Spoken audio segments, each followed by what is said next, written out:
Bom, boa tarde a todos. Iniciamos a gravação de mais uma sessão online de apresentação de trabalhos. Essa é a quarta sessão, então a gente conta aqui com a professora Adriana, que vai dispor do seu tempo e do seu conhecimento para poder compartilhar com vocês. E eu espero que todos vocês tenham uma excelente apresentação, tirem bastante proveito dessa ocasião, tanto com a interação com a professora Adriana, tanto com em relação aos demais colegas. Eu também saúdo a professora Maria, que gentilmente está participando aqui da sessão. E, sem mais delongas, vou passar a palavra para o Fábio, que fará o início das apresentações. Professora Maria? Boa tarde a todos. Meu nome é Fábio da Silva Ferreira. Eu sou estudante de Engenharia Agrícola da Faculdade de Ciências Agrárias. Os demais autores do trabalho é o professor Dr. Salvo Napoleão Soares Arcoverde, professor Dr. Cristiano Márcio Alves de Souza, e o tema da apresentação é intensidades de tráfego de máquinas na compactação do solo e da produção de soja. E assim, nós sabemos atualmente que para a gente poder ter uma melhor produtividade das culturas agrícolas, é importante a gente ter um olhar em relação às propriedades físicas do solo, que é uma coisa importantíssima para poder ter uma produtividade melhor. E a gente sabe que na produtividade agrícola a gente usa bastante maquinários, né? Hoje em dia, para a gente poder otimizar e melhorar a produtividade, é utilizado o tráfego de tratores. Então, essa intensidade desse tráfego de tratores também ele pode prejudicar a produção, né? Que ele pode ocasionar a compactação do solo. E isso acaba gerando gerando uma limitação na absorção de água e de nutrientes da cultura. Então, automaticamente pode ser maléfico, pode diminuir a produção, dependendo do fator dessa compactação do solo. E em solos argilosos, sob o plantio direto, tem sido verificados maiores estados de compactação na camada superficial, porque o plantio direto ele tem o intuito de não fazer tanto revolvimento do solo, então há um maior tráfego dos tratores, então automaticamente tem essa modificação do espaço poroso, então automaticamente o deslocamento de água, de nutrientes para a planta poder se desenvolver acaba sendo comprometido. Então, é um desafio, né? Então, há um aumento da densidade do solo, então, automaticamente, isso acaba sendo um pouco prejudicial para a produtividade agrícola. Aí, o objetivo foi de avaliar o nível da compactação por tráfego de trator no crescimento e produtividade da soja, usando a análise de agrupamentos e componentes principais, que é conhecido como ACP. O experimento ele foi realizado na Fazenda Experimental de Ciências Agrárias da UFGD, o clima do tipo AM monsônico e o tipo do solo é o latossolo vermelho distroférrico argiloso. O delineamento adotado foi em blocos ao acaso, com os tipos de tratamentos, como plantio direto há 10 anos, com zero passada de trator, e 5 intensidades do tráfego do trator agrícola NH 8030, sendo de 2, 4, 6, 8 e 12 passadas, com 5 repetições. Aí o solo ele foi compactado quando apresentava o teor de água de 26 a mais ou menos 1,5%, na camada de 0 a 0,20. O trator ele está lastrado e carregado com a massa de 7,28 megagrama e a pressão de insuflagem de 83 kPa. E a cultivar de soja usada no experimento foi da Monsoy, tipo Monsoy 6410 e Pro. E para a determinação da densidade do solo, foram coletadas as amostras de solo, com o fim também de ter a preservação desse material que foi coletado, e as camadas foram as camadas de 0 a 0,10 e de 0,10 a 0,20. Aí também foram avaliados os componentes de produção de soja. Nós temos, por exemplo, estande de soja, estande de plantas, que no caso é a quantidade de plantas por metro, o diâmetro do caule, número de vagens por planta, número de grãos por planta e por vagem, produtividade e massa de 1.000 grãos.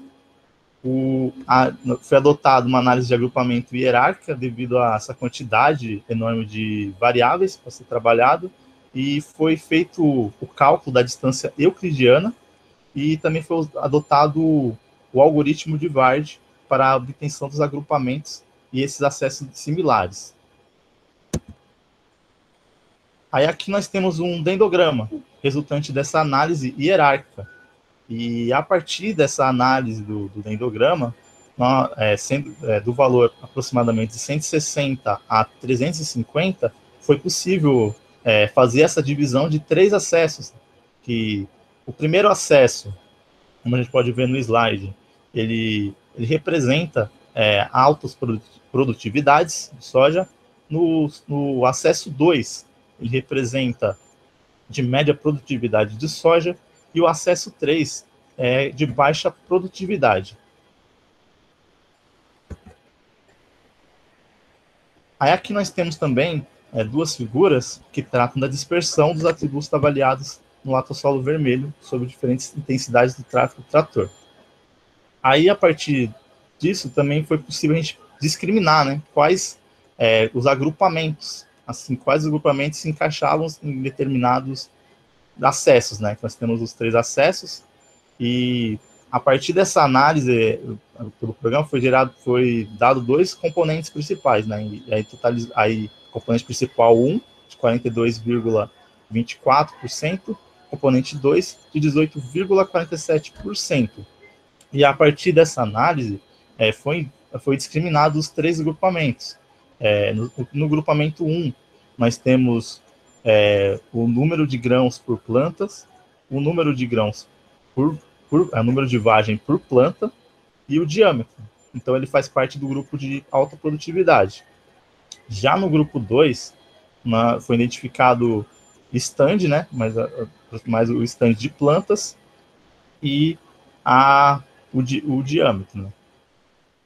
E aí nós temos também o grupo 3, né, que foi encontrado mais a massa de 1.000, né? Então, a partir dessa análise, conseguiu discriminar os 3 agrupamentos e correlacionar com cada análise.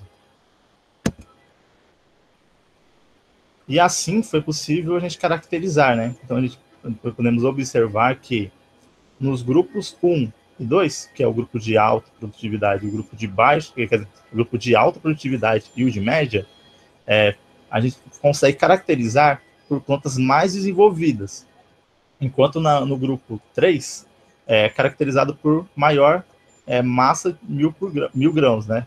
Massa de 1.000 grãos, perdão. Mas um grande problema é que ele tem um número menor de número de grãos por planta. Então, ele tem um menor desempenho em relação a esses 2 agrupamentos. E a análise de agrupamento, ela nos permitiu identificar 3 grupos: de alta, baixa, de alta, média e baixa produtividade de soja. Já a análise de componentes principais, ela nos revelou que as altas produtividades de grãos, que é de 3,22 a 3,87 demonstrou um bom crescimento na parte aérea das plantas de soja. Porém, aí teve uma maior densidade do solo, de 1,51 e 1,39 miligramas na camada de 0 a 0,10 e 0,10 a 0,20, respectivamente. Agradecer ao CNPq pela oportunidade de oferecer a bolsa, né, que eu acho que é uma coisa importante, incentivar a pesquisa. A CAPES também contribui muito para o desenvolvimento da ciência e pesquisa no nosso país. E também agradecer a Fazenda Experimental da UFGD, que é bem estruturada e sempre receptiva a qualquer tipo de pesquisa. Muito obrigado pela atenção de todos. Oi, Fábio. Obrigada pela participação, né? Espero poder contribuir com o seu trabalho, apesar de não ser muito bem da minha área, né? Mas você poderia voltar ali na sua metodologia e me explicar como que vocês fizeram a compactação? Você fez uma compactação levando em consideração o teor de água, né? Foi isso? Isso, justamente. Aí foi feito uma análise. Assim, nessa questão dessa parte, eu não consegui participar. Infelizmente, teve a questão da pandemia, né? Mas, assim, você consegue fazer essa análise a campo, né? Então, assim, eu não participei dessa parte porque a gente teve que alterar o plano de trabalho, né, da pesquisa, porque, infelizmente, a pandemia acabou meio que afetando o plano anterior, né? Então, aí tivemos que meio que trabalhar com esses dados que foram obtidos anteriormente, no grupo de pesquisa que eu faço parte, né? Então, assim, a gente foi feito o solo ele foi compactado, né? Nessa camada, né? De zero a 0,20. Então, aí foi obtido esse teor de água. Porque você teve como tratamento a área de plantio direto e áreas em que você teve passadas diferentes, número de passadas de trator, né? Justamente, correto. Isso mesmo. Tá. Então, O que eu queria entender, que eu não consegui, é como que foi essa compactação? Ela foi feita na sua amostra ou ela foi feita no campo? certo, a compactação ela foi feita a campo, né? Então foi feito essas passadas mesmo com o trator, né? Foi feita a passada de 2 passadas, 4, 6, 8 e 12. Então foi feita essas passadas lá a campo. Tá, em todos os tratamentos. Então, independente se a área foi de plantio direto, você fez também nessa área, você impôs uma compactação, foi isso? Somente em plantio direto, a gente trabalhou realmente só com plantio direto, na área de plantio direto. A gente não trabalha no plantio Você convencional. dividiu, então, essa área. Entendi. Certo? Foi. E o que você conseguiria contribuir se você fosse auxiliar um colega seu agrônomo, né? O que você tiraria aí de interessante, né, do seu trabalho para você contribuir para poder minimizar esse problema da compactação? Certo. Uma coisa que eu achei bem interessante, assim, dessa pesquisa que foi feita em conjunto, foi a coisa mais assim, interessante é realmente assim, o fato dessa compactação estar muito presente mesmo. Então, assim, porque cada vez mais na parte da agricultura tem sido usado esses maquinários pesados, tem sido otimizado, e tem tido uma crescente nessa questão do plantio direto, né, em relação ao convencional. O plantio direto ele visa cada vez menos fazer o revolvimento do solo, né? Então ele busca preservar cada vez mais o solo, né? Então você não tendo revolvimento, você evita erosão, né? Por exemplo, que é um grande problema.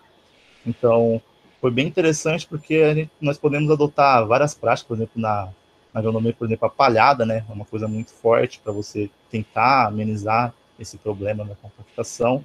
Então você consegue fazer com que o solo ele consiga ser esse organismo vivo e conseguir melhorar a produtividade. Então, nesse sentido, foi bem legal, eu achei bem interessante, porque a, densi, a densidade realmente é um fator bem importante de ser analisado na agricultura, porque quando você tem uma densidade muito elevada, uma compactação muito elevada, tem essa dificuldade, né, da água circular nos poros, macroporos, do ar, então isso acaba comprometendo o desempenho, né, da planta. Então, isso é uma coisa que tem que ter esse olhar realmente nessa questão das propriedades físicas também, né?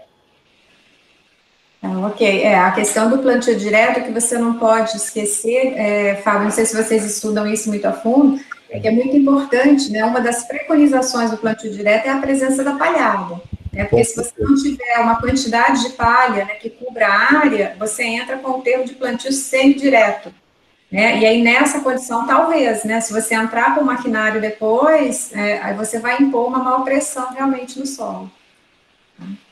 Mas ok. Obrigada pela participação, parabéns.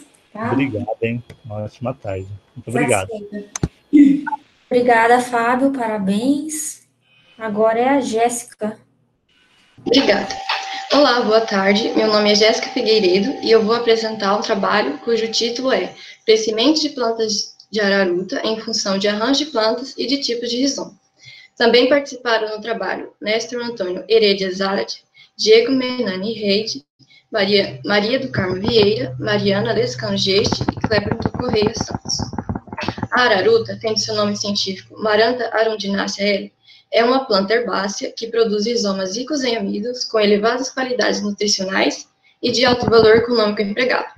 Porém, a ausência de técnicas agronômicas referentes aos tratos culturais e formas de cultivo torna escassa sua comercialização na indústria alimentícia, tendo então que substituí-lo por outras espécies com finalidades semelhantes. Então, o objetivo do trabalho foi de avaliar o crescimento das plantas de araruta comum, propagadas com diferentes tipos de rizomas e cultivadas com diferentes arranjos de plantas. O experimento foi desenvolvido a campo, no Horto de Plantas Medicinais da UFGD, onde foram estudadas as plantas de araruta comum, cultivadas com 2 tipos de mudas, sendo eles ápice e base dos rizomas, e 4 arranjos espaciais de plantas, sendo eles retângulo 25 cm, retângulo 30 cm, retângulo triângulo 25 cm e retângulo triângulo 30 cm. Cada parcela continha 3 fileiras, com espaçamento de 0,33 metros entre elas, e a quantidade de plantas por fileira foi de 11 no espaçamento retângulo 25 cm e de 9 no espaçamento retângulo de 30 cm. O experimento foi arranjado em esquema fatorial 2x4, no delineamento experimental de blocos casualizados, com 4 repetições. Foram avaliadas mensalmente 6 plantas por parcela, sendo 2 de cada fileira na parte central.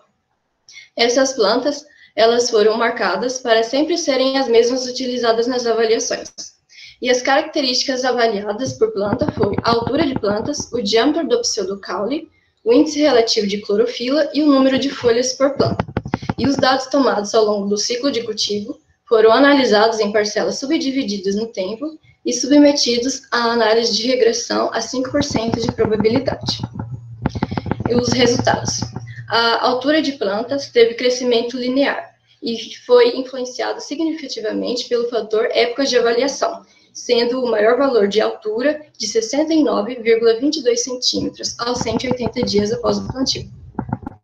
O diâmetro do pseudocaule apresentou curva de crescimento quadrático e foi influenciado significativamente pelos fatores época de avaliação e arranjo de plantas, sendo que o maior valor foi de 22,91 milímetros nas plantas cultivadas sobre o arranjo retângulo 30 centímetros. O índice relativo de clorofila também apresentou curva de crescimento quadrático e foi influenciado significativamente pelos fatores épocas de avaliação e arranjo de plantas, sendo que o maior valor foi de 46,98 nas plantas cultivadas sobre o arranjo retângulo 25 centímetros.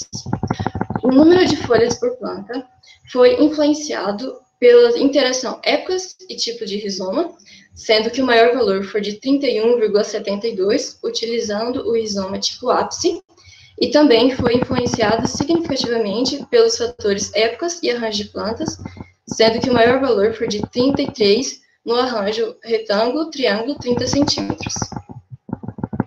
Então, o arranjo de plantas retângulo 30 centímetros e o retângulo triângulo 30 centímetros e o uso do ápice do rizoma induziram melhores respostas na maioria das características avaliadas nas plantas.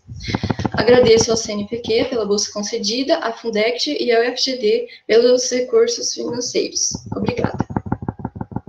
Quase não consegui abrir meu áudio aqui. Boa tarde, Jéssica, parabéns pela apresentação.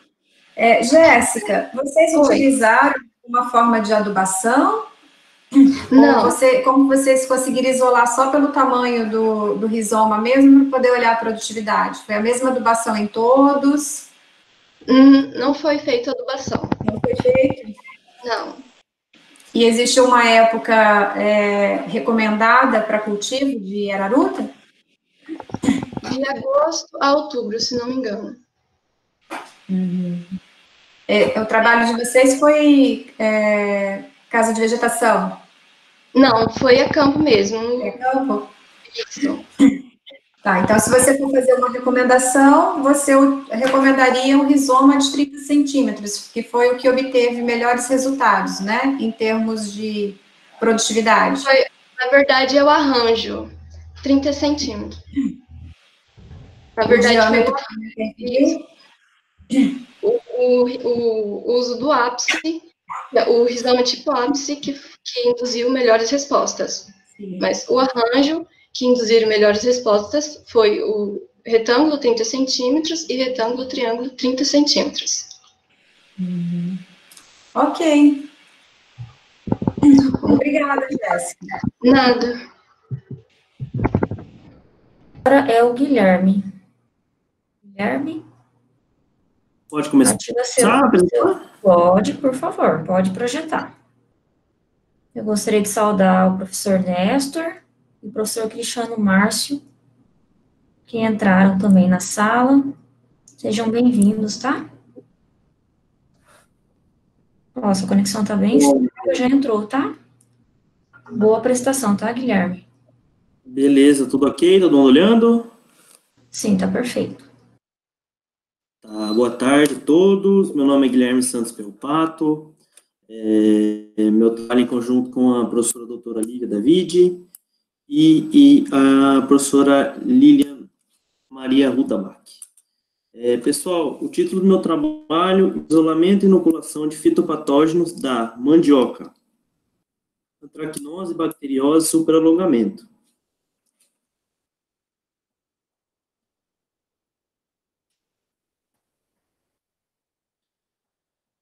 O melhoramento genético possibilitou essa seleção de genótipos, né, genótipos resistentes e tolerantes a doenças.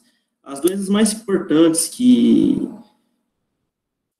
abrangem nessa cultura são as doenças foliares.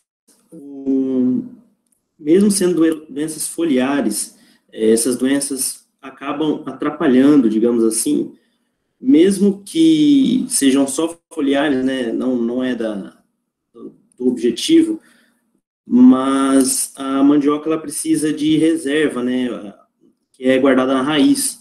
Então, ou seja, precisamos descobrir como melhorar isso, né, para esse objeto de estudo que é o melhoramento da raiz, né. Então, seriam essas principais doenças foliares, né.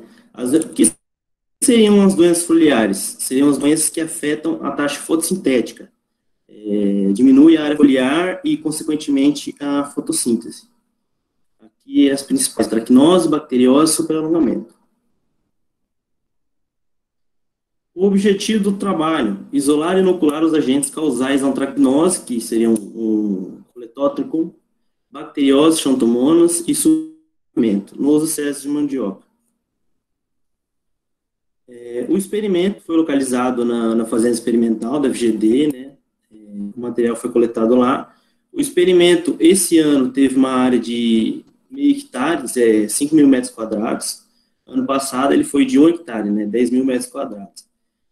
Mas mesmo assim, mesmo diminuindo a área, ele manteve o mesmo padrão. 4 tratamentos: antracnose, bacteriose, superalongamento, e o controle, que seria a testemunha. Não foi inoculado, nem do jeito que seria ambiente, ele ficou.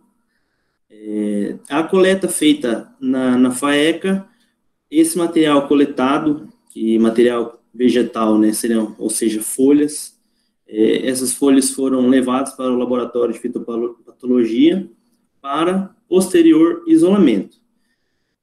Com esse isolamento desse material já estudado e visto que era realmente o material de patógeno, se ocorreu a multiplicação em BOD, e com isso, posteriormente, com bastante material para a inoculação, foi feita a inoculação em janeiro.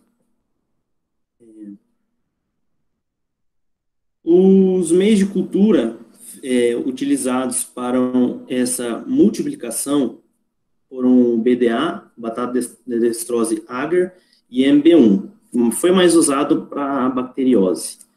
O importante ressaltar foram as escalas de severidade que foram usadas para os três, tanto o de antracnose, bacteriose e de supralongamento. Antracnose e bacteriose, dependendo do jeito que se encontra no campo, não se pode saber se é um ou se é outro. Os sintomas são muito bem parecidos, só em laboratório mesmo que se consegue ter essa diferenciação. Tanto que, quando alguma planta acaba, digamos assim, que morrendo, ou, né, um sintoma muito agressivo, que são escalas feitas de 1 a 5, não se pode falar. Então, na tabela, quando se tem na tabela, coloca dos dois, o grau de severidade de 5 nos dois, bacteriose tanto quanto antracnose. A metodologia usada foi do Saulo Oliveira et al.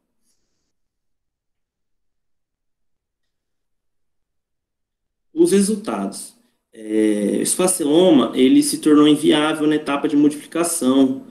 O crescimento foi muito lento e teve uma alta taxa de contaminação.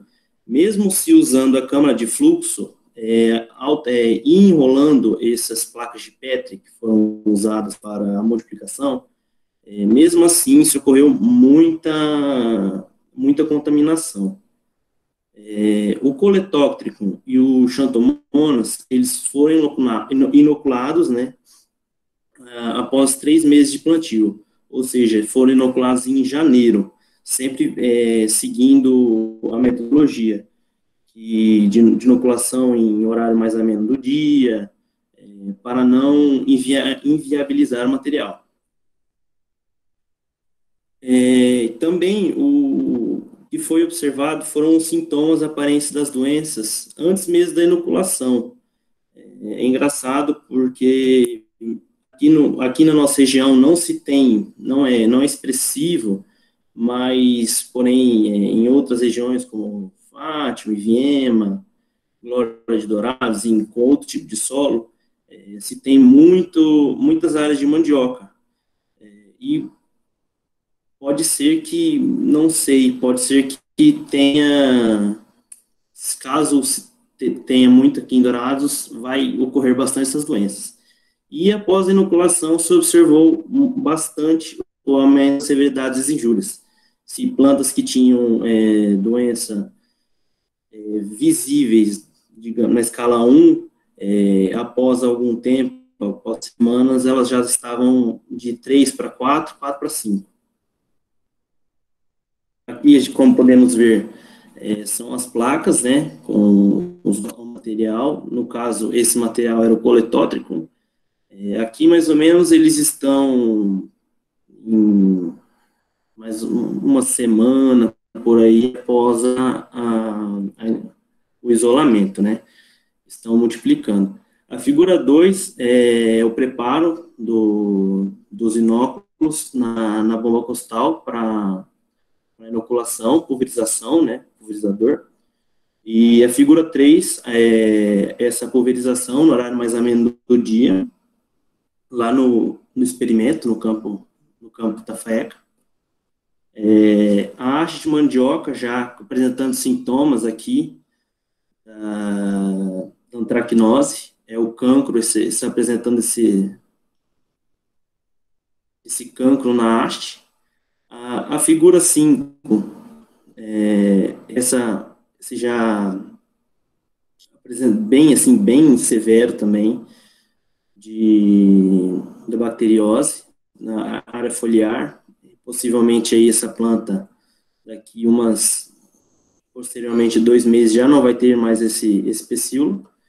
E aqui, sintoma de superalongamento, que não foi inoculado, mas também ocorreu. Após todos os protocolos, o isolamento de esfaceloma não foi eficiente, sendo necessário novos testes. As inoculações foram efetivas e com fatores ambientais favoráveis, também gravaram aí a avaliação das doenças. E os agradecimentos, professora Maria Lívia, pela tutoria, minha tutoria. Juntamente, agradeço a mestranda Viviane e a acadêmica Luana. Elas me ajudaram aí desde antes de março, aí mais ou menos. Me ajudaram, conseguimos multiplicar 500 placas, bastante material não conseguiu ser usado, mas se não fosse elas, eu não ia ser mais difícil. E a professora Lilian, pela estrutura do laboratório e a tutoria do trabalho. Obrigado, pessoal.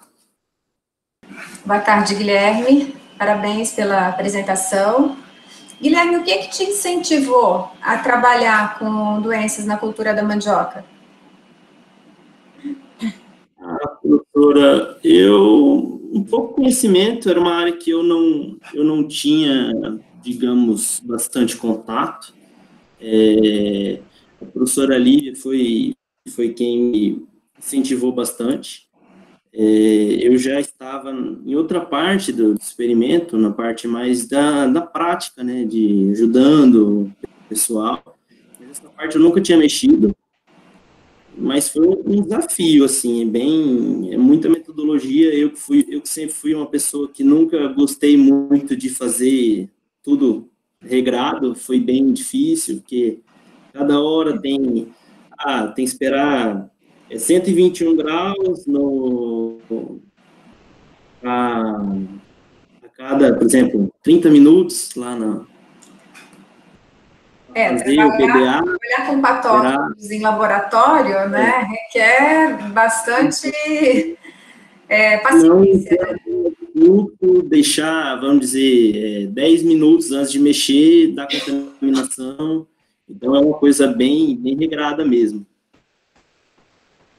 Tá. Me fala uma coisa, você comentou que vocês perceberam o aparecimento de sintomas antes mesmo de realizarem a inoculação.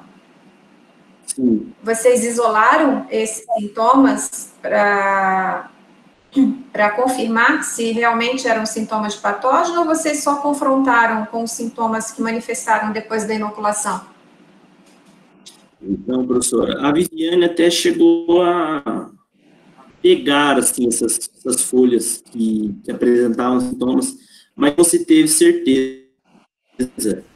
Sim, a maioria das vezes eram, mas muitas das vezes também não eram, digamos assim.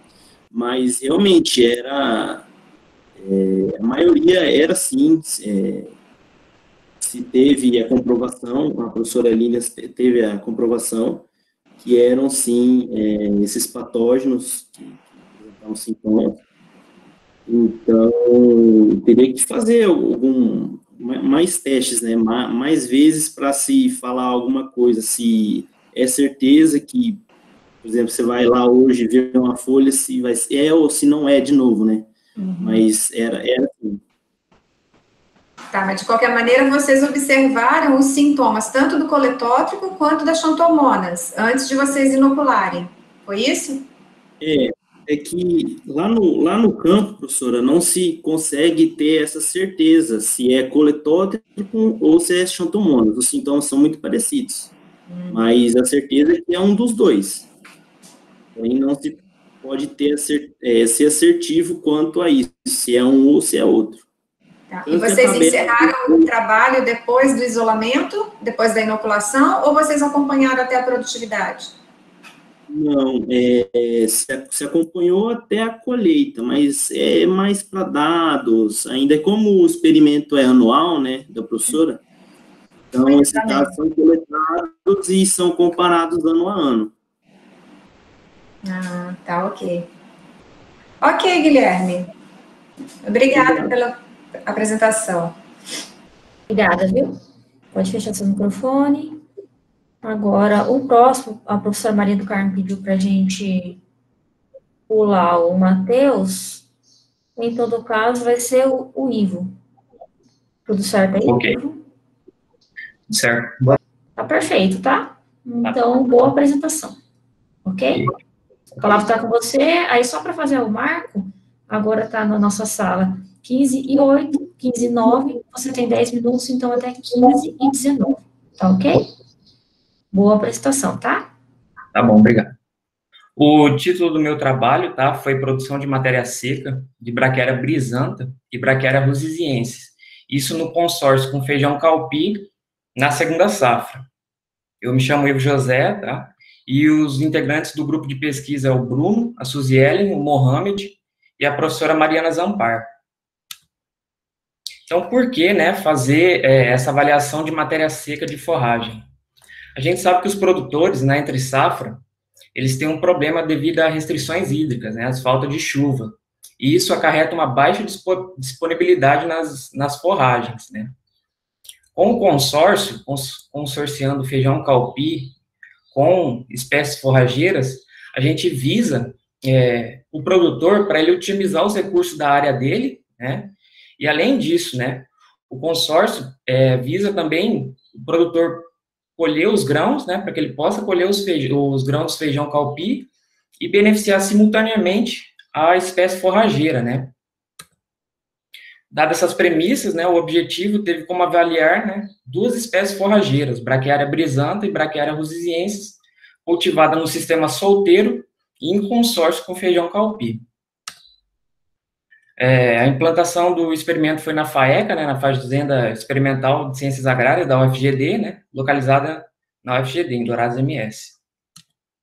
O delineamento experimental foi blocos ao acaso, com 4 repetições, e os tratamentos consistiam do cultivo do feijão calpi, consorciado com 2 espécies forrageiras, sob diferentes modalidades de implantação, além delas cultivadas solteiras, para usar como testemunha. Os tratamentos foram 2 genótipos de braquiária, a Braquiária brisanta e Braquiária rusiziensis, e as modalidades de semeadura foi a lanço, simultaneamente com o feijão calpi, na entrelinha também simultaneamente com o feijão calpi, e com defasagem, com 10 e 25 dias após a emergência do feijão calpi. Foi lá e semeou na entrelinha a forrageira. Os parâmetros utilizados para determinar a matéria seca, né, foi lançado, usou uma moldura, assim, ela com a área delimitada, foi lançada ao acaso e as plantas, né, as forragens estavam secas. Essas avaliações, elas foram feitas após a colheita do feijão calpi e antes da semeadura da soja. Para a densidade da forragem, obteve-se, né, dividindo a massa da matéria seca pela altura média das plantas. Aqui, né, mostrando um pouco a coleta da forragem, né, não sei se vocês conseguem ver, mas a moldura ali utilizada, né, um quadrado, lança-se, né, na área ao acaso e faz a coleta da espécie para determinar, né, os resultados depois. Aqui mostrando um pouco do consórcio, né, o feijão calpi já consorciado com a braquiária, né, e aqui a braquiária solteira, né, no tratamento ela solteira, né, só ela na área. Bom, os dados foram submetidos, né, à análise de variância e as médias comparadas pelo teste de Tukey, a 5% de probabilidade no esquema fatorial 2 por 5. Bom, os resultados, né? Essa tabela 1, ela mostra a produção de matéria seca das 2 espécies, da Braquiária brisanta e da Braquiária rusiziensis, né? E as diferentes modalidades semeaduras. Essa avaliação foi feita após a colheita dos grãos do feijão, né? A gente observa, né, que para a Braquiária brisanta, se comparada com a Braquiária rusiziensis, ela obteve melhores produção de matérias secas, tá? Se você olhar o quadradinho vermelho ali, o azão, né, significa que a Braquiária brisanta produziu mais matéria seca se comparada com a Braquiária rusiziensis. Já para as modalidades, né, de semeaduras, as modalidades solteira, a lanço e a entrelinha obtiveram os melhores resultados. Isso se você comparar com a defasagem, né, de 10 e 25 dias após a emergência. Essa tabela também mostra a produção de matéria seca das 2 espécies, né? Só que agora é anteriormente à semeadura da soja.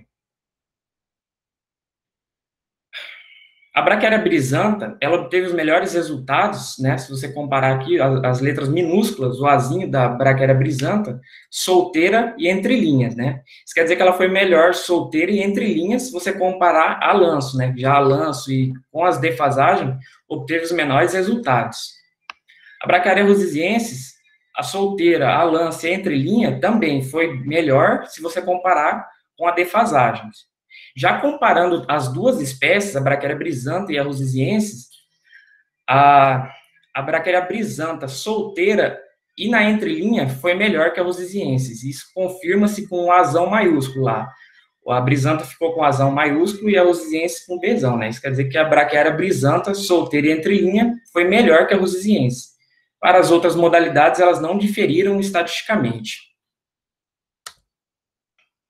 Já para a densidade, né, da matéria seca, né, a Braquiária brisanta também, solteira, a lance, entrelinha, ela foi melhor, né, obteve melhores resultados se comparado com a defasagem. Aqui, no caso, para a densidade, as duas defasagens, né, tanto da brisanta quanto da rusesiensis, os resultados foram inferiores, né, se comparado com as outras modalidades. A rusesiensis também, né, seguiu de maneira similar com a brisanta na densidade, né, solteira, a lance e entrelinha foi melhor, né, que as defasagens. E comparando uma espécie com a outra, a Braquiária brisanta, né, solteira, teve melhor resultado que a rusesiensis. O azão maiúsculo confirma isso na brisanta, já para a rusesiensis ficou bezão.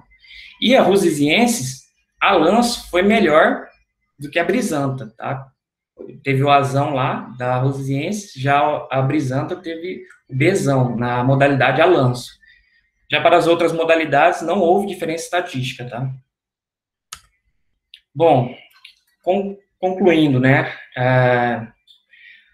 a produção de matéria seca das espécies forrageiras, né, ela varia de acordo com a espécie e com a modalidade de implantação, né, então, dependendo de como você coloca essas forrageiras a campo, vai ter resultados diferentes, né. E 90 dias após a colheita do feijão calpi, a interação entre espécie e a época de semeadura da forrageira, ela influencia tanto na produção de matéria seca, quanto na produção da densidade, quanto na densidade da forragem, né.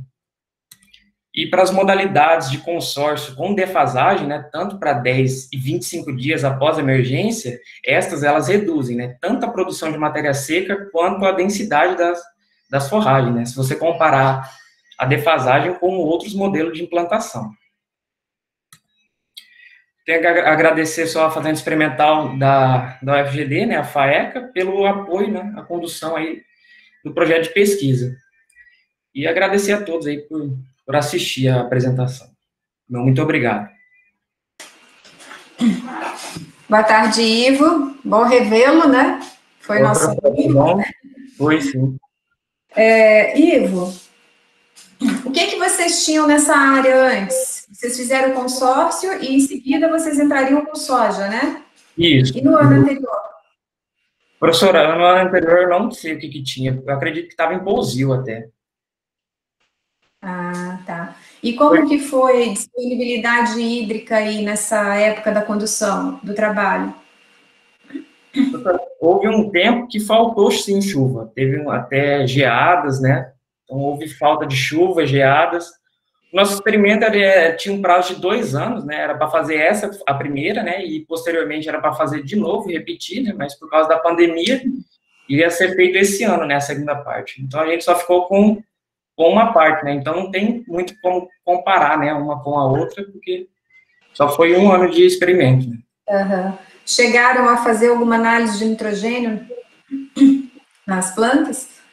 Professor, análise de nitrogênio não foi feita. Foi feito, assim, análise de solo, né? Antes de semear as forrageiras e o feijão, mas análise de nitrogênio na planta, não.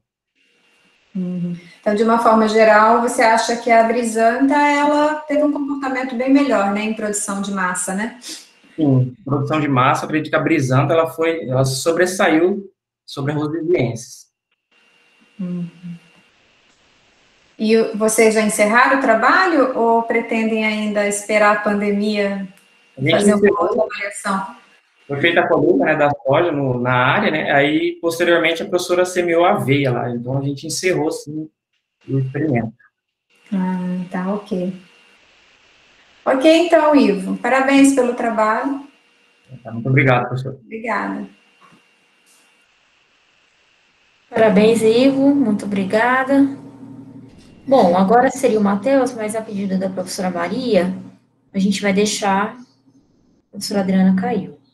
A gente vai deixar você para o final, tá, Matheus? E agora será o Mohamed. E a última, o Matheus. Aí a gente encerra. Tá ok. Ok? Podemos dar continuidade? Sim. Vamos lá, Mohamed. Pode entrar com seus slides, por favor. Boa tarde, pessoal. O meu trabalho é sobre a ocorrência de plantas daninhas em sistema de produção de soja em sucessão a feijão calpi consorciado com braquiária. Eu gostaria de começar contextualizando o que seria uma planta daninha. Trazendo aqui para termos mais simples, uma planta daninha seria uma planta que está no lugar errado, na hora errada. Porque na nossa área de cultivo, o objetivo é a gente proporcionar todos os nutrientes e condições favoráveis para a nossa cultura de foco, a planta em foco, que a gente tem interesse econômico, se desenvolver e a gente conseguir pegar os frutos que ela vai render para a gente. A planta daninha, ela aparece como uma invasora e ela é muito problemática, porque ela tem um grau de disseminação muito alto. Existem daninhas que podem chegar a produzir de 200 a 300 mil sementes de uma vez só. E ela se espalha muito na área. Isso acaba sendo um problema gigantesco, porque a planta ela começa a competir com a nossa planta principal, né? Ela começa a competir por nutrientes, ela começa a competir por luz. No caso do feijão calpi, a gente observa uma perda de produtividade de até 90% quando uma daninha aparece na fase inicial do feijão calpi, né? Isso gera danos econômicos muito grandes para o produtor e é pior ainda, porque o feijão calpi, ele tem como a maioria dos agricultores que produzem ele são pequenos produtores.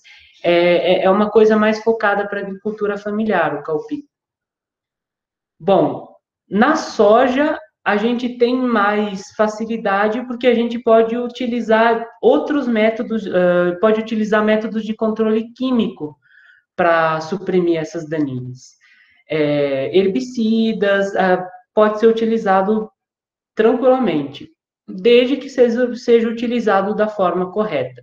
Senão ele gera, além de problemas ambientais, ele pode gerar problemas na planta. Uma das formas que a gente encontra, uma técnica diferente que a gente pode encontrar para conciliar com o uso de herbicidas e fazer com que essa incidência de daninhas seja mais branda, seria a utilização de uma cobertura física, uma cobertura vegetal, que vai impedir que os raios de luz cheguem no solo e façam com que essas plântulas, as plântulas seriam a daninha na fase inicial, faça o seu processo de fotossíntese e se desenvolva. Então, essa palhada que é feita inibe o desenvolvimento pleno das daninhas no campo. Além de que essa palhada vai beneficiar em diversas formas a nossa área, desde em reter água no solo, conseguindo passar por período de estresse hídrico com mais facilidade, a diminuição da temperatura do solo, favorecendo uma proliferação de micro-organismos que, como é conhecido em várias leguminosas, eles fazem associações para troca de benefícios e nutrientes, e o solo acaba ficando mais saudável e vivo. E tudo isso pode ser integrado num manejo de plantas daninhas com uma pegada mais agroecológica, sabe? Sem utilizar muito defensivo para suprimir essas daninhas. É uma possibilidade. O objetivo da minha pesquisa foi estudar a ocorrência de plantas daninhas na produção de soja cultivada em diferentes cultivos de segunda safra, o feijão calpi. Bom, a nossa metodologia foi a seguinte: a pesquisa foi conduzida na FAECA, a Fazenda Experimental da UFGD, e a gente utilizou os seguintes sistemas de cultivo. forrageira a lanço, ao mesmo tempo com o calpi, forrageira na entrelinha, com o calpi, a forrageira com defasagem de 10 dias e o calpi, e a forrageira com defasagem de 25 dias com o calpi na entrelinha. E a gente teve os cultivos solteiros, de forrageira solteira, calpi solteiro e um cultivo de milho solteiro. As avaliações. A gente utilizou o método do quadrado, onde a gente utiliza um quadrado, joga ele na área e conta a quantidade de espécies daquela daninha, naquele local, e a gente coleta aquelas daninhas e depois pesa a massa seca dela em um laboratório.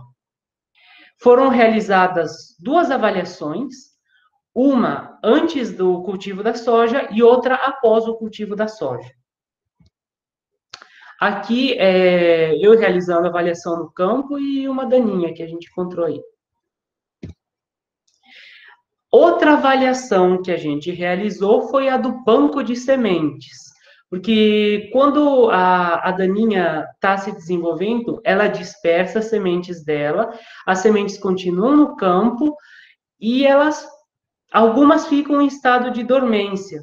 Então, o que a gente fez? A gente coletou da camada de 0 a 20 solo e alocou em bandejas, numa casa de vegetação, para esperar a germinação dessas sementes. Aqui, as bandejas alocadas em casa de vegetação. Os nossos dados foram processados, as médias de cada tratamento alocadas em histogramas com os respectivos erros padrões amostrais. Aqui estão nossas tabelas, nossos gráficos. Esse daqui é o gráfico do número de espécies. O que a gente conseguiu observar aqui foi o seguinte: na braquiária solteira e na rusisiense solteira, no pré-soja, a gente não teve um número de espécies de daninhas, não teve ocorrências. No pós-soja, teve ocorrência de daninhas nesses 2 tratamentos. Na parte de matéria seca, a gente vê a mesma coisa. No pré-soja, não tem nenhuma ocorrência de daninhas, e no pós-soja tem ocorrência de daninhas. Porém, em comparação aos outros tratamentos, a rusisiense solteira e a braquiária e a outra forrageira solteira deram uma quantidade de matéria seca de daninhas menor. Aqui a gente tem o resultado do banco de sementes.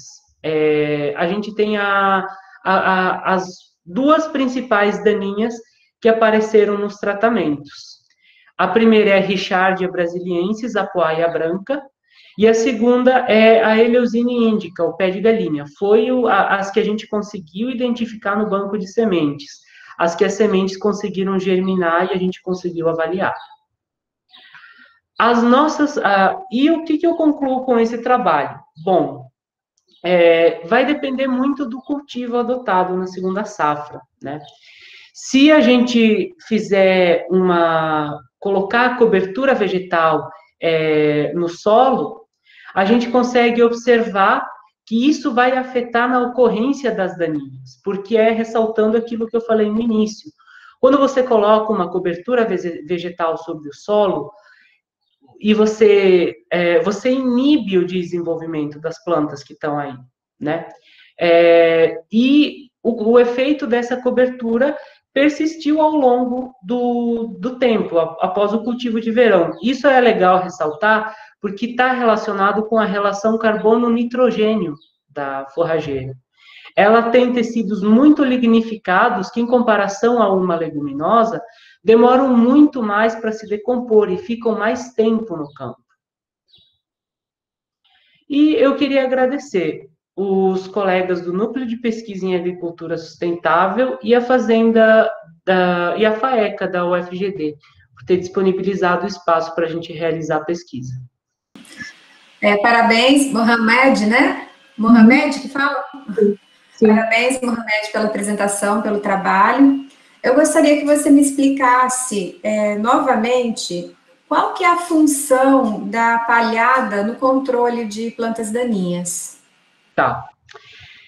A função da palhada, ela vai seguir essa linha aqui. Todas as plantas precisam fazer fotossíntese para se desenvolver. Quando você coloca uma cobertura vegetal no solo que inibe a chegada dos raios de luz nas plantinhas que estão bem aí no mais rente ao solo, porque o importante é você controlar a planta daninha quando ela ainda é pequena. Quando ela já está muito desenvolvida, é outra história, fica bem mais complicado. Quando você coloca essa cobertura vegetal, essa plântula, ela se desenvolve, ela sai e ela fica abaixo da cobertura vegetal. Os raios de luz não conseguem chegar nela e ela não consegue fazer fotossíntese. Eventualmente, ela acaba morrendo. Outro fator que a palhada vai auxiliar é o seguinte: existem daninhas que têm sementes fotoblásticas positivas. Então, você fazendo essa cobertura, a luz não consegue chegar e essa semente não germina. Ela vai estar lá, ela vai continuar lá, só que ela não vai germinar. Se você mantiver essa cobertura no solo e não revolver esse solo, esse banco de sementes não vai ser exposto e vai ser muito mais difícil de iniciar um novo surto. Nós temos uma outra situação que pode estar acontecendo também aí, né, Mohamed? Quando a gente utiliza a cobertura, pode haver uma variação de temperatura no solo, que vai estimular a germinação dessas plantas daninhas, e que elas vão ter a palhada como uma barreira física também para a emergência. Tá? Então, isso daí é uma coisa que eu gostaria de acrescentar, né? Não só pelo impedimento, porque tem as plantas que são menos dependentes também de luz, só que elas ficam impossibilitadas com a presença, né, da barreira física, tá? Você mostrou uma planta daninha que você identificou, você mostrou rapidinho a imagem, qual seria ela? Essa daqui, se eu não me engano, ela é uma... Ai, me fugiu o nome da cabeça. Eu acho que é um Raphanus. Espera aí.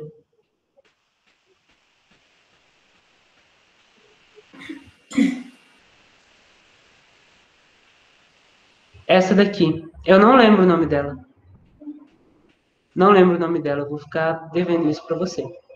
Tá, vocês não chegaram a fazer, então, a identificação das plantas, vocês fizeram apenas uma contagem, né? Não, a gente fez a identificação das plantas, porém eu não lembro o nome dessa planta agora. Ah, tá. Ok. E por que você acha que no pré-soja você teve menos incidência de plantas daninhas e no pós-soja você teve maior? Olha, eu acredito que isso está relacionado a ter passado com o maquinário no local. Quando você intervém na área, você acaba modificando o local. E, sei lá, passando com a roda do trator ou mexendo alguma coisa, pode ter exposto algum banco de sementes lá. Ou pode ter sido uma quantidade de... um grupo de sementes que estava aí dormente, que encontrou as condições necessárias para se desenvolver e iniciar um novo surto.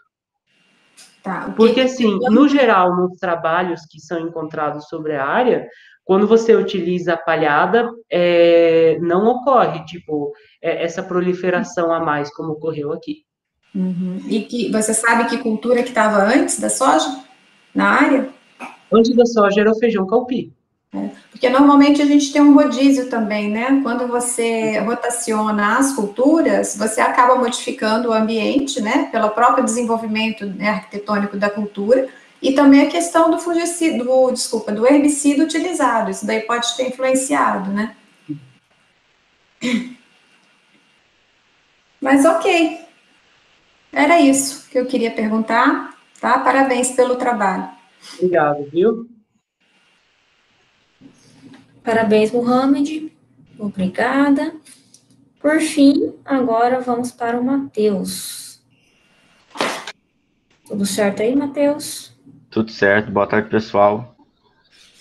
Teus orientadores estão na agulha também, então capricha. Oi? Seus orientadores estão na agulha aqui. Ah, Capricha. tranquilo. Fala assim que eles vão ficar mais nervosos, Carolina. Pressão, né? Ou mais Apareceu aí? tranquilo, que tá aqui para defender, né? Parabenizar também, né? Apareceu para vocês a apresentação?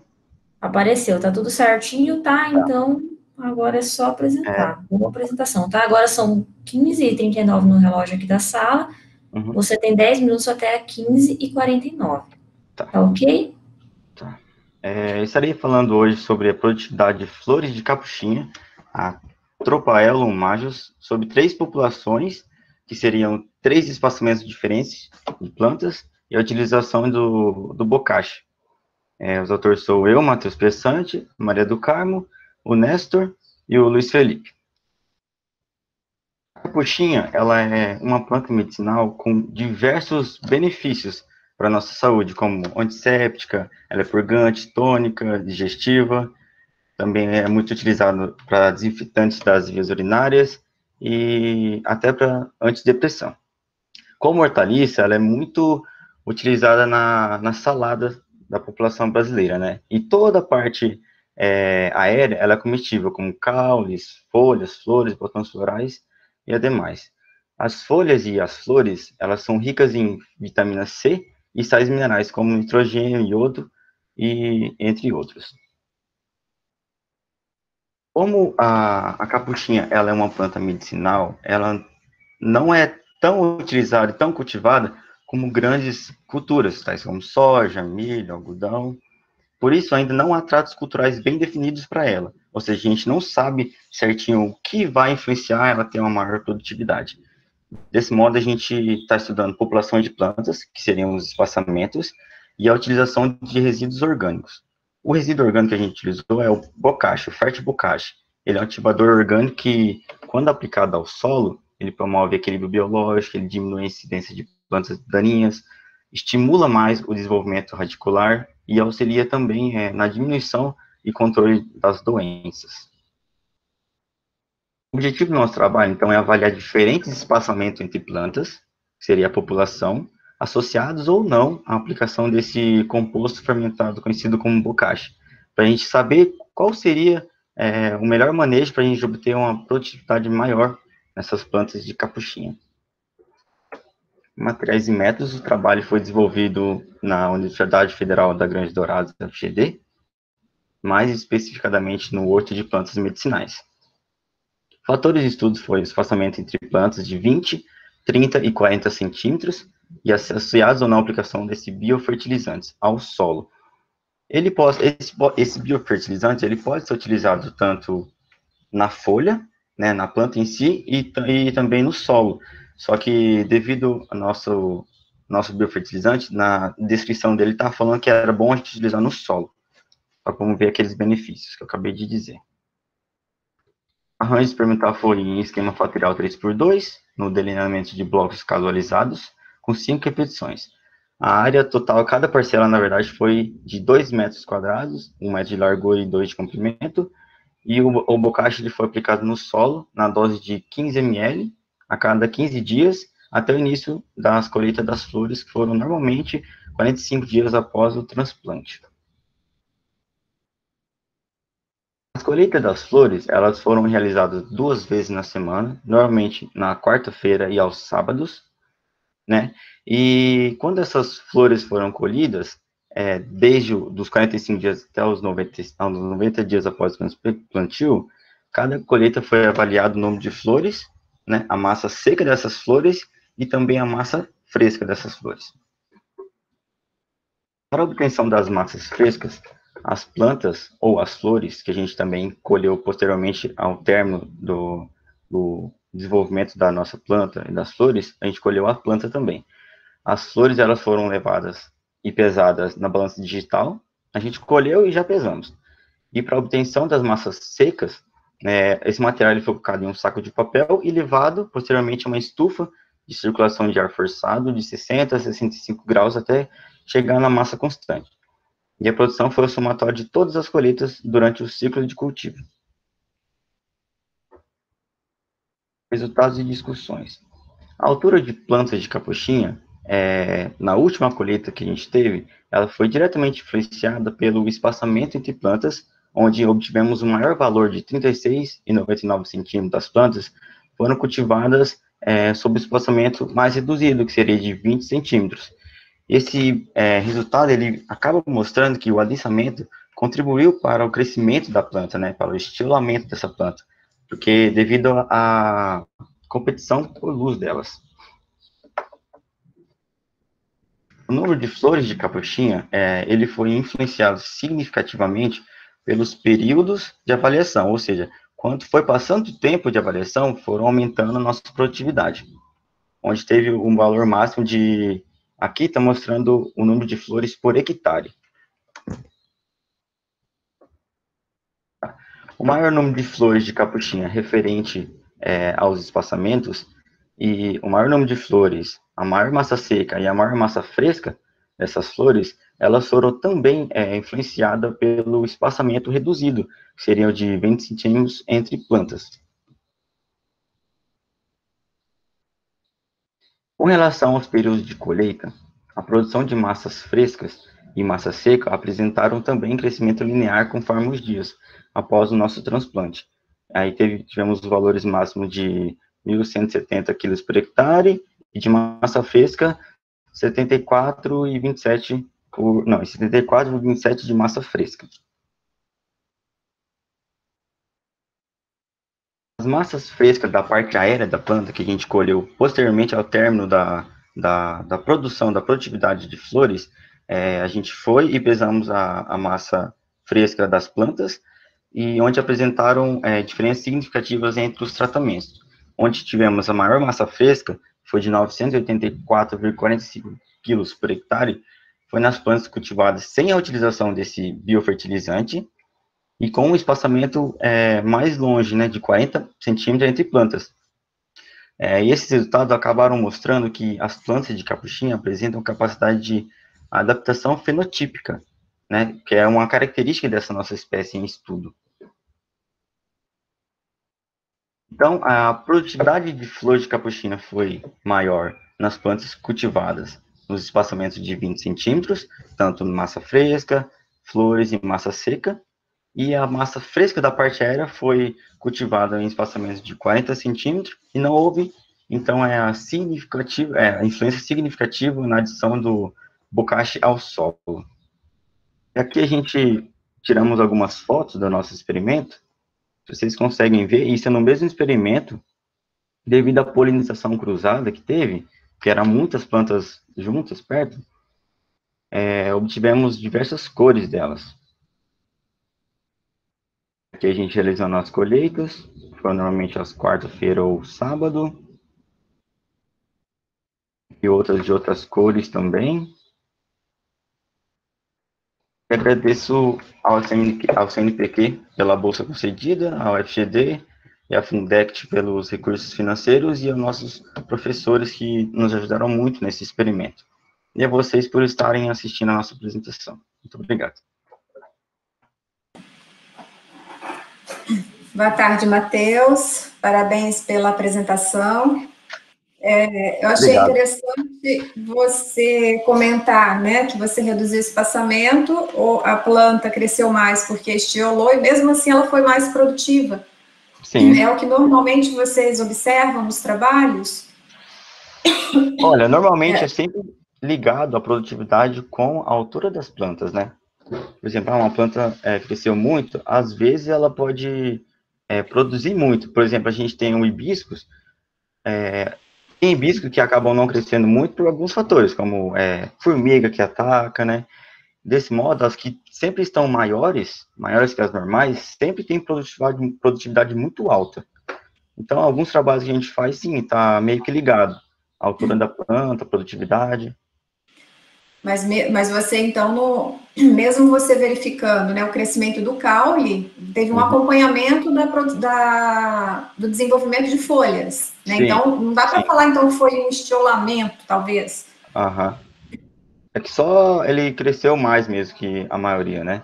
Algumas, nesse caso, foi de 40 centímetros, né, e sem a utilização do biofertilizante. que apesar que o biofertilizante tem seus benefícios, né, como aumentar o diâmetro do caule, ajudar no desenvolvimento das raízes, acabou não tendo influência. Vocês tinham feito algum tipo de adubação na época do plantio? Então, quando a gente fizemos o plantio, o transplante, né, não fizemos adubação. Mas anteriormente eu não sei te explicar, não sei te dizer. Talvez os canteiros, né, já estavam corrigidos, algo assim, né? Uhum. Esse fertilizante, eu não conheço esse biofertilizante que vocês utilizaram. É a base de quê? É esterco bovino? Então, ele é, como vou te dizer, ele é uma mistura de onde a gente pega micro-organismo, né, para poder fermentar, a gente utiliza restos de cascas de osso, né, de algumas oleaginosas, cereais misturados, açúcar mascavo. Daí ocorre aquela fermentação por causa do micro-organismo, né, daí eles auxiliam muito no desenvolvimento. E então você recomendaria, né, para alguém que fosse fazer o cultivo de capuchinha, fazer esse adensamento de 20 centímetros? Sim.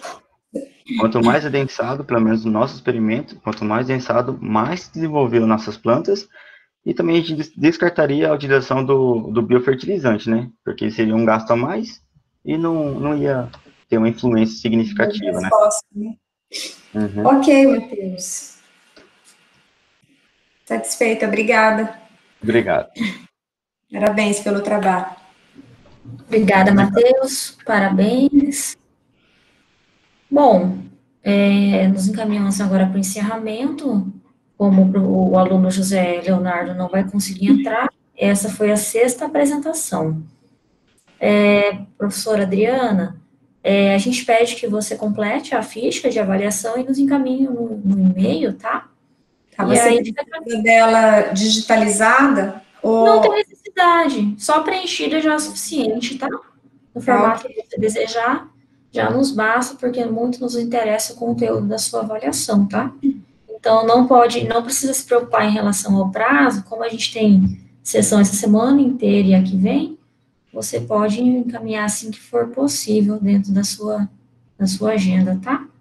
Aí a gente vai manter mais contato por e-mail, porque ainda iremos te enviar certificado, ainda vamos solicitar uma avaliação na plataforma do CNPq, e aí a gente mantém contato. Tá ok? Tá ok. Você tem mais alguma dúvida, mais alguma colocação? Não, só isso. Eu agradeço a participação. De antemão, já peço desculpa aí, porque eu não estou muito bem hoje, né? Estou aqui meio aguentando firme. Mas parabéns a todos os alunos pela apresentação do trabalho. Tá? Carolina, eu posso falar com ela um pouquinho sobre a questão do fertilizante? Com certeza. Oi, Adriana, tudo bem? Oi, professora, tudo? Então, esse bocashi, na verdade, ele é um ativador orgânico que a gente compra pronto. Poderia fazer, preparar, mas eu nunca preparei. Eles fazem uma mistura de, como ele falou aí, até arroz, serrapilheira, é mais uma ideia, assim, de japoneses. E ele vem concentrado. É tipo uma compostagem, né, pelo que eu entendi. Só que ele é bem concentrado, aí a gente precisa preparar de novo, a gente usa 10% do bocashi, esse que é líquido, porque existe um outro em pó. 10% do bocashi, 10% de açúcar mascavo e 80% de água. A gente deixa fermentando uns 15 dias, daí aplica, porque a ideia é que ele vai estimular os micro-organismos do substrato, do solo, assim. Então, é um ativador orgânico, não é bem um resíduo orgânico que você usa em, por exemplo, 10 toneladas por hectare, você usa ele em doses muito pequenas. Mas a aplicação dele é 15 dias, né, que ele falou, são vários. Tem que fazer várias aplicações, porque é bem dose baixa, né? Aham. Então, ele estimula, teoricamente, os micro-organismos do solo para eles poderem atuar, né? Uhum. É só isso aí. Obrigada, gente. Parabéns a todos pela apresentação. Os alunos que estão se dispondo a talvez até pela primeira vez, né? Mas é uma experiência e vale a pena, eu acho. Superação, né? O novo normal. É verdade. Então, a gente tem que ressaltar não somente o conteúdo da pesquisa, a explanação, mas também a capacidade de adaptação, né, dos alunos, de interação com essa nova ferramenta, porque tudo é novo, né? Podemos encerrar, gente? Então, eu gostaria novamente de reiterar os agradecimentos, professora Adriana, de mais um ano a gente poder contar com o teu conhecimento, com a tua disponibilidade. A gente muito agradece, porque você sempre é gentil e sempre aceita os nossos convites, ano após ano, né? Sempre que puder, né, contribuirei. Obrigada, professora. Melhoras para você, tá? Obrigada. Pessoal, eu vou encerrar então. Então, eu agradeço a presença de vocês, especialmente a professora Maria, professor Néstor, professor Cristiano Márcio também, a professora Lívia, que já saiu, e a todos vocês, alunos, parabéns, tá? Vamos encerrar por hoje. Eu vou encerrar a gravação também.